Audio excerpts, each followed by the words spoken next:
The Heat have a ton of talent, but still seem undecided on tanking or competing. Let's decide and figure them out on this edition of The Nest.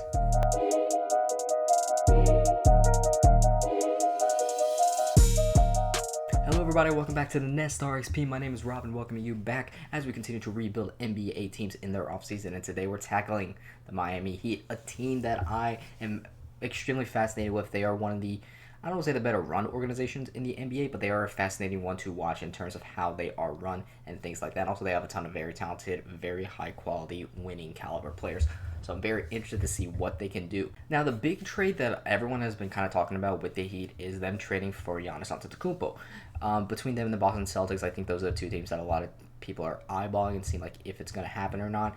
And while for the sake of this rebuild that I did on this channel, I did not actually include this possibility as a trade because it mainly comes down to do the Bucks want to get off Giannis, and that would shape all that. So for now, they are not trading for Giannis with this rebuild, but the trade would look something like this. If you've seen my Milwaukee Bucks rebuild video, it's the same trade. It looks something like this. The Heat would acquire Giannis Antetokounmpo, and the Bucks would get Tyler Hero, Nikola Jovic, Kelly Ware, Kasparis, Yakachonis, and then a collection of picks, including picks 13 and 41. Pretty much, you get Giannis, pair Giannis up with Bam Adebayo and Norman Powell. That's your big three for the foreseeable future. If you're the Heat, obviously you do this. If you're the Bucks, do you do it is the primary question, though. Regardless, if the Heat do get Giannis, a trade that they have been eyeballing is getting off of Tyler Hero. And to follow along with what they seem to be aiming towards, I did trade Tyler Hero, and it's a very interesting trade that I did because a lot of people may look at it and think, okay, you're trading Tyler Hero, you're not really getting a star back, and you'll see the trade I'll just make in just a second.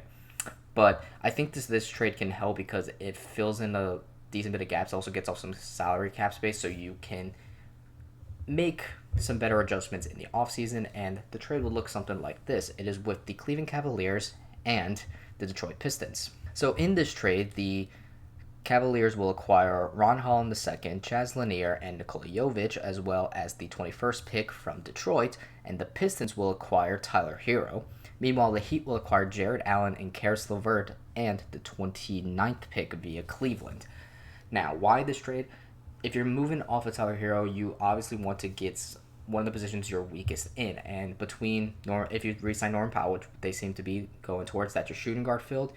Andrew Wiggins is probably going to accept his player option. That's your small forward field. He's a quality enough small forward. I think you can continue to start him. And then Bam Adebayo can be your 4 or your 5. He typically plays the 4, and he plays best at the 4.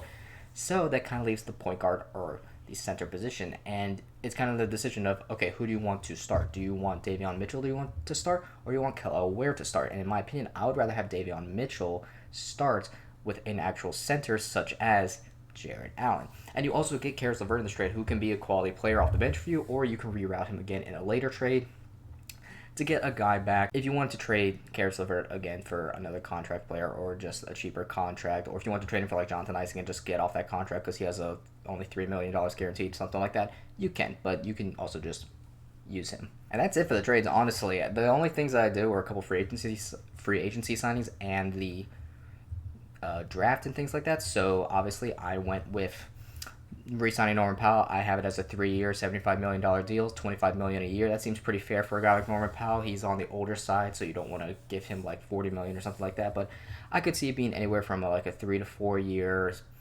$80 mil to $100 mil, something like that. Something like the $25 million to $35 million per year range. I think anything in that category would be good. For the sake of saving some money, I went with 25 per year. With that added a little bit of cap space, because with the Jared Allen trade, you do clear off about $6 million in cap space, depending on if you trade Karis LeVert or not. You have some extra cap space, and I went ahead and signed Colin Sexton to a nice 4-year, $70 million deal. Colin Sexton, ironically, I think is one of the better guys that can fit alongside this Miami Heat team. He's not the greatest shooter by any means, but he's got that winning competitiveness that I think Pat Riley and Eric Spoelstra. I completely forgot Spo's name. Excuse me. Sorry, Eric. But Spo and Pat Riley, I think they would love a guy like Colin Sexton to come off that bench or even start, because he's kind of like Davion Mitchell in a sense, but just a little bit different. So that's why I went ahead and had them sign him. And then with their 2 draft picks, I have Kareem Lopez going at 13. It may be a little, he would have to fall today. There may be other teams that are looking to get him earlier. But if you can get Kareem Lopez, I would definitely get him at 13. And then at the 29th pick, I have Malik Thomas. Nice little like wing player that can be good for you for the future. And other than that, that's about it. Like I said, this team is very talented, and I think that if they were a little bit healthier this season, and I think they have a couple of tweaks and a couple more better fit things, I think they could have been in the playoffs easily this year, especially with how, I don't want to say how weak the East was, because it was pretty good this year, but I do think that they could have made it into the playoffs, and I do think that just some tweaks and some improvements, as well as some of their youth, like Jonas, like Kello Ware, like these guys, like Jaime Hawkins, like these guys getting a little bit better as they continue to develop, I think that would help as well. But that would leave the lineup looking something like this. So Davion Mitchell or Colin Sexton, whichever one you want starting. I have Davion Mitchell because he was very good as a starter this year.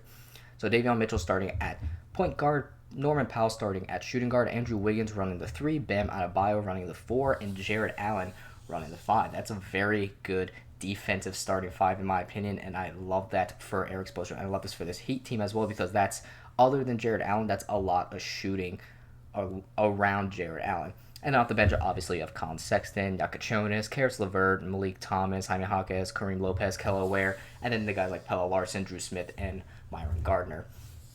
And if you need to sign other people, you probably could, but I don't think you need to, because you have a ton of depth already. And like I said, you could easily trade Karis LeVert because you don't really need him, Sexton, and Jonas. You don't need all three of them, in my opinion, plus Malik Thomas, but Malik Thomas is probably going to ride the bench a little bit and develop a bit. Regardless, you have a ton of depth across the board, and I like this team because I think that's perfect for what Spo is trying to implement with this Heat team. But let me know what you think. Do you think the Heat should... Well, obviously, they probably should trade for Giannis if the offer is on the table, but do you think that if they don't trade for Giannis, what path do you think they should take? Do you think that they should trade Bam and that they should just completely rebuild? Because I've seen that but from a couple people. Or do you think that they should continue to compete with Bam kind of as that number one option, or... do you think that they should make another trade? Let me know in the comments down below. And make sure, like I said, to check out all the short form content, the Instagram, the TikTok, yada, yada, yada. You've heard me say it 100 times. But just remember to stay tuned, y'all. And until then, peace.